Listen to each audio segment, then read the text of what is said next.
Yan, sorry ah. Ay, wala.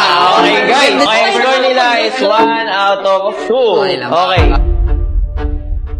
Oh, okay. Score nila is 2 out of 2. Okay, mukhang mahabol sila ang Janeska. Guys, wait nga lang. Brion, wag mo muna kulitin si Yana kasi wala kasi sa mood si Yana, baka masalang mabadyo pag kinukulit mo.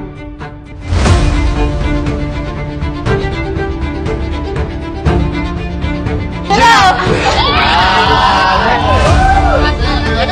2 out of 4.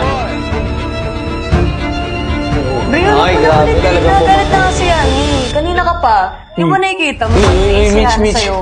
Mitch, kalma ka lang. Hayaan mo na si Brion. Hindi kasi, kanina pa kasi sila nag-aaway. Masalang Kaya nga, nagagalit kanina si pa Yana. nga, hayaan mo na sila kasi pag sumali ka pa dyan, madadaming kita. Eh, syempre, nag-aalala ko kay Yana. Alam nga namang hindi ko ano ito.